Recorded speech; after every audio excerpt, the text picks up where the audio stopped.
नमस्कार, times of Swaraj में आप सबों का स्वागत है और मैं हूं संतोष सिंह।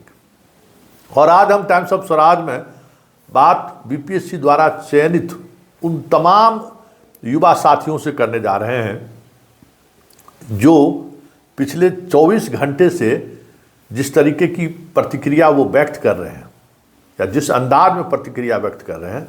टाइम्स ऑफ यमराज, संतोषवा का घर कहाँ है, उसको ठिकाना लगा देना है, पता नहीं क्या क्या। हालांकि हम किसी की प्रतिक्रिया कहाँ से आई क्या आई इसको नोटिस, लेकिन शिक्षकगण ही हमको व्हाट्सअप कर देते हैं तो कहीं कहीं दिख लेता है। देखिए, एक बात समझ लीजिए और कान खोल के सुन लीजिए और दिमाग में ये चीज़ें को बिठा लीजिए। संतोष सिंह पत्रकार है, यूट्यूबर्स नहीं है। और पत्रकार की क्या ताकत होती है उसका एहसास आपको हो गया होगा। आप चुनौती दे रहे थे कि घर से बाहर निकलिए, तो घर से बाहर निकलने का मतलब क्या होता है वो समझ में आ गया। और जो बातें घर से बाहर निकलने के बाद तय हुई, मुख्यमंत्री कमोबेश उन्हीं बातों पर आज अपनी बात को फोकस किया है। देखिए, आपका तबादला हो, आप अपने घर के पास जाएं, आप अपने पति के पास जाएं, आप अपने ससुराल से नहिरा जाएं या नहिरा से ससुराल आएं, मेरा इससे कोई एतराज़ या इससे कोई लेना देना नहीं है, क्योंकि हम ना उसके लाभुक हैं और ना ही उससे हमको कोई हानि होने वाला है।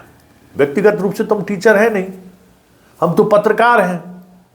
लेकिन हम उन चीज़ों को देख रहे हैं जो पिछले 2 वर्षों के दौरान जो चीज़ों को हमने महसूस किया। TRE 3 में हमारा छोटा भाई सब आ रहा है ना, आपका भी छोटा भाई आ रहा है। आप लोग खुश नसीब हैं कि के पाठक के पीरियड में आप लोगों की बहाली हुई और 2 महीने के अंदर में सब कुछ होकर आपको सैलरी भी मिलने लगा। बिहार में कोई भी विभाग हो, जिस विभाग में नियुक्ति होती है, बीपीएससी की आप बला नहीं है, आप बला बीपीएससी फर्जी है, आप राज्यकर्मी नहीं है, ये बात सोच लीजिए, उसको दिमाग से निकाल दीजिए। आपसे बेहतर राज्यकर्मी जो है सो सिपाही है, बेहतर राज्यकर्मी जो है सो जो LDC UDC बिहार कर्मचारी चयन आयोग से जो अपॉइंट होता है ना, वही राज्यकर्मी है, आप राज्यकर्मी नहीं है। इस बात को हम समझते हैं, आप समझते हैं कि नहीं समझते मुझे नहीं मालूम। तो उसके लिए सारी चीज़ें हैं। तो एक बात समझ लीजिए कि कोई न मेरा स्वार्थ है न कोई मैं आपके उन चीज़ों को, क्या मतलब है भाई, आप चले जाइए, उससे हमको क्या बहस है। बहस कहाँ है वो जरा सुनिए। और इस मुद्दे को मैं सरकार के सामने बड़ी मजबूती से रखा हूँ, क्योंकि जब बातचीत होगी ना तो ये चीज़ें सामने आनी ही चाहिए कि भाई जितने बीपीएससी से आपने शिक्षक बहाल किया है उसका प्राण नंबर उस जिले का है। हम बार बार पहले भी कह रहे थे और आज भी कह रहे हैं, प्राण नंबर जिस जिले में उस बच्चे का पोस्टिंग हुआ है, उस छोटा भाई का पोस्टिंग हुआ है, प्राण नंबर उसका है। PG का परीक्षा देने के लिए जाता है तो आपका शिक्षा विभाग उससे 1000-2000 रुपया लेता है। क्या क्या हर बात पर पैसा उसको चाहिए आपके विभाग में। बताइए, शिक्षा विभाग में कोई और की आमदनी है क्या है? क्या आमदनी है इस सबको? अपना सैलरी पर ले रहा है, अपने सैलरी पर जो है सो जी रहा है। और सबसे बड़ी बात है, जिन बातों को आप समझने को तैयार नहीं, हम तो देख रहे हैं ना। आप लीजिए ना, ट्रांसफ़र लीजिए, किसने आपको रोका? आपका ट्रांसफ़र होगा, आप चिंता मत करिए, आपका ट्रांसफ़र जो है होगा। आप खुश, आप कह दिए कि 2025 के मार्च 31 मार्च आप डेडलाइन लिख लीजिए, ठीक ना। सब लोग अपने अपने जगह पर, जहाँ जिनका चॉइस है, जो है जिस तरीके से, सब लोग अपने घर में चले जाइएगा। और मैं अगर कह रहा हूँ तो पूरी जिम्मेवारी के साथ कह रहा हूँ, क्योंकि जो बातचीत हुई है उस बातचीत में इस बात को लेकर कहीं न कहीं गौर फरमाया गया। और कल के वीडियो में मैंने कहा था कि CM बहुत कुछ घोषणा करेंगे, तो आपको संकेत साफ दिख गया होगा सिद्धार्थ के भाषण में ही कि हम एक तिथि घोषित कर देंगे जिसमें सभी विशिष्ट शिक्षक हो जाएंगे। और CM ने कह दिया कि जो जहाँ है वहीं हो जाएंगे।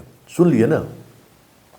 तो ये चीज़ें, तो कुछ चीज़ें जो बातचीत के दौरान जो चीज़ें आती हैं वो अपने जो इस विभाग के हेड ऑफ इंस्टीट्यूशन है उनकी जिम्मेवारी। हम ब्रेकिंग न्यूज नहीं चलाते हैं कि भाई अगर कोई डिस्कशन हो रहा है, कुछ नई बातें सामने आ रही हैं तो हम उसको ब्रेकिंग चला रहे हैं कि सिर्फ और सिर्फ संतोष की खबर पर लगी मोहर।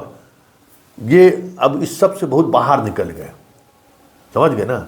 जो खबर पर मोहर लगाने की बात करता है कि लगी बात, उसमें बिहार में जो है ना टॉप 1 to 10 नहीं, लगातार 8 महीने तक नंबर 1 हम रहे हुए हैं बिहार में ब्रेकिंग खबर चलाने में, ठीक है ना। तो इसलिए अब उससे कोई मोह ममता नहीं है कि सबसे पहले कौन खबर चलाया। वो दौर अब खत्म हो चुका है। अब उस दौर में पत्रकारिता नहीं है। अब है कि आप खबरों के पीछे की खबर क्या है वो आप तक पहुंचाएं, और जो चीज़ें आपके लिए हो रहा है उसके पीछे सरकार की मंशा क्या है।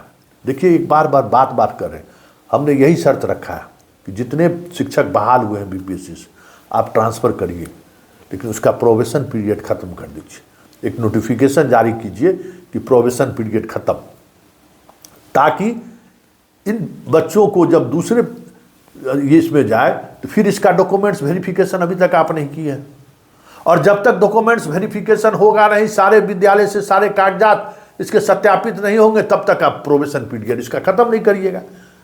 आप 1 साल से अधिक हो गया, आप उस पर कोई काम ही नहीं कर रहे हैं। फिर TRE 3 में भी 38,000 स्टूडेंट आ रहा है, बच्चा चयन होकर आ रहा है।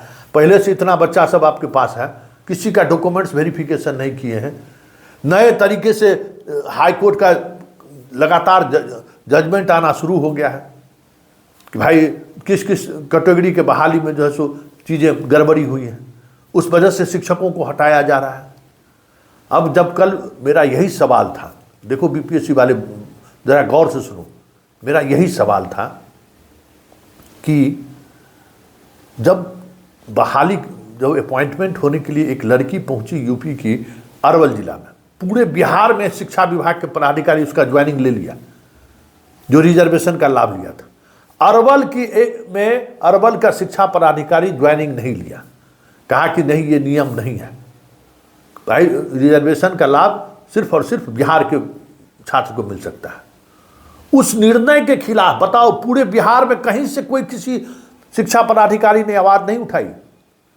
अरवल जो बिहार का सबसे छोटा जिला में से एक जिला है, छोटा सबसे छोटा जिला, वहां का शिक्षा पदाधिकारी सवाल खड़ा कर दिया और वो लड़की चली गई हाई कोर्ट, और हाई कोर्ट का जज आया कि भाई अब नहीं रख सकते हैं, तो पूरे बिहार में हटाना पड़ गया।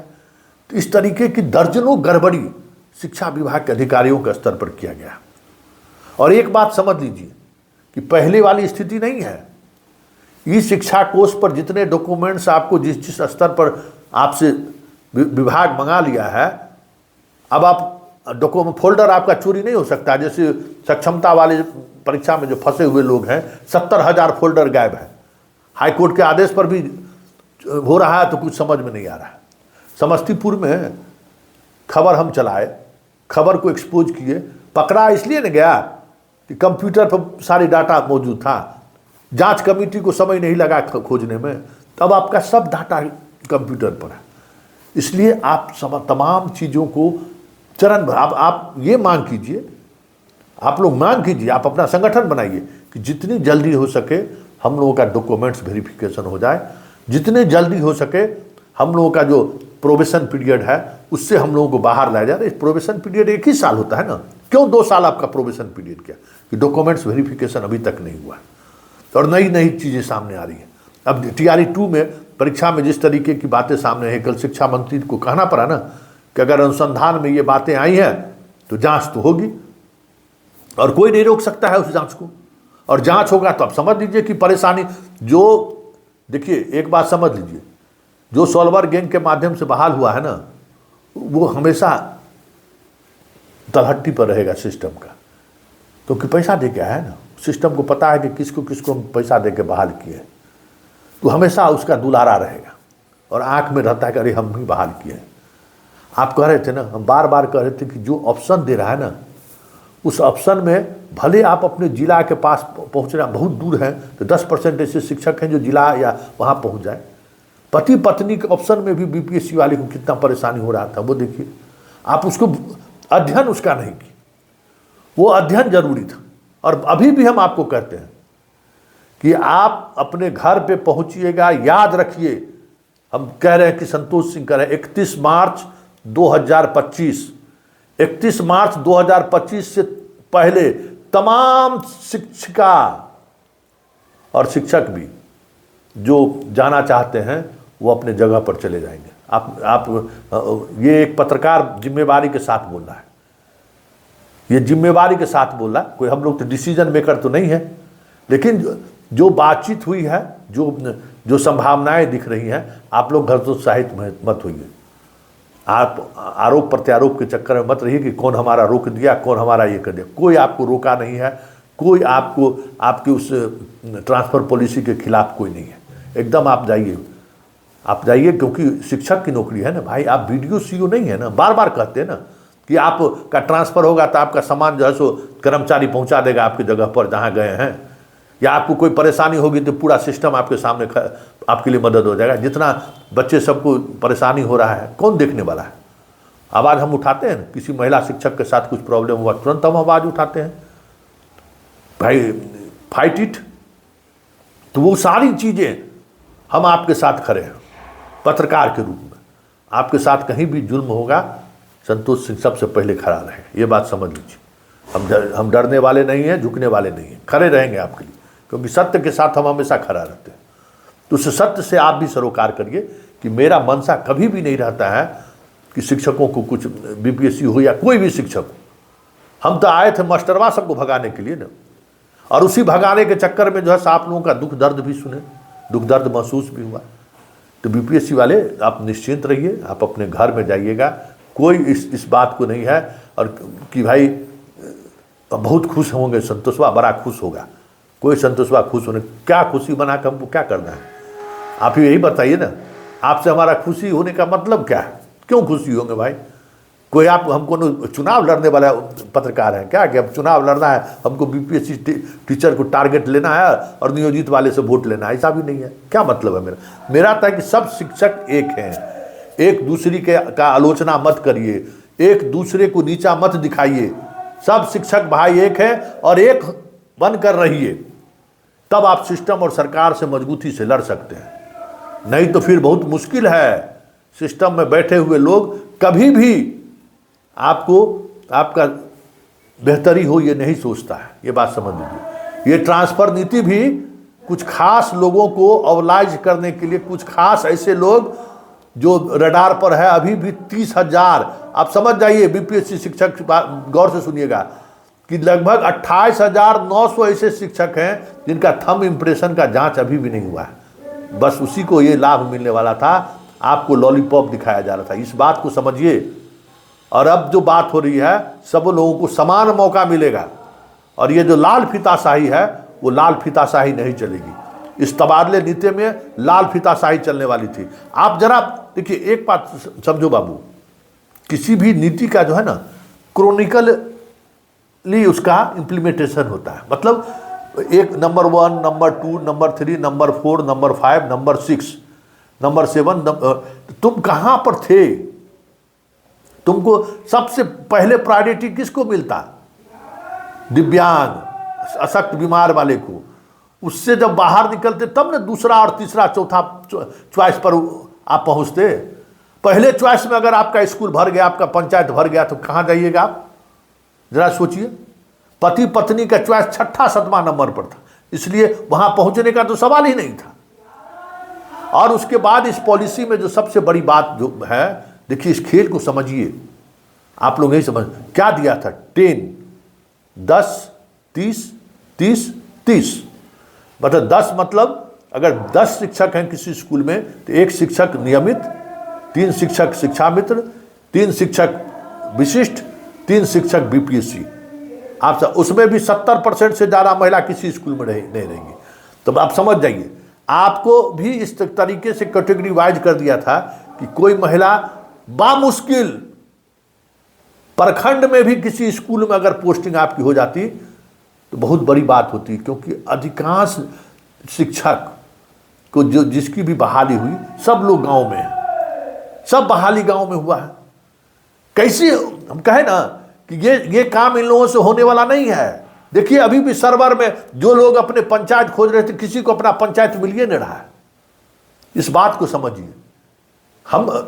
मेरा काम है, सरकार कोई फैसला लेता है, कोई निर्णय लेता है, कोई कार्य करने जा रहा है, तो उसमें कहाँ कहाँ क्या कमियां हैं उसको उजागर करना। और उस कमी के उजागर करने से का मतलब ये नहीं है कि हम आपके किसी नीति के खिलाफ हैं।